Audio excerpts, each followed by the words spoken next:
पिया रंगवा लगाइनु हो जीजा जी हमसे दूर जाइनु हो जीजा जी हमसे दूर जाइनु हो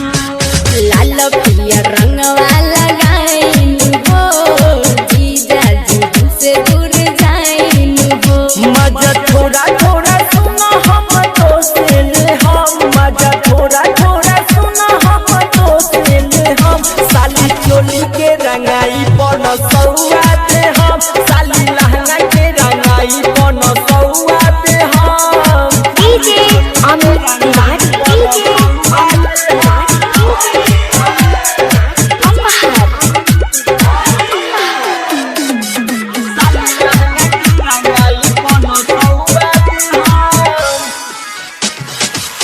देखी जब दीदिया तो बोले लगी हमने के राज सब खोले लगी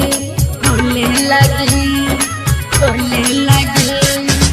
काहे तू इतना डरत बारू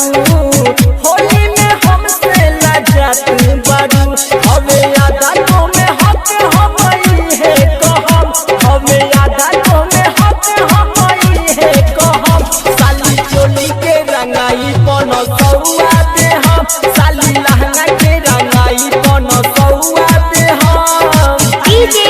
अमित तिवारी डीजे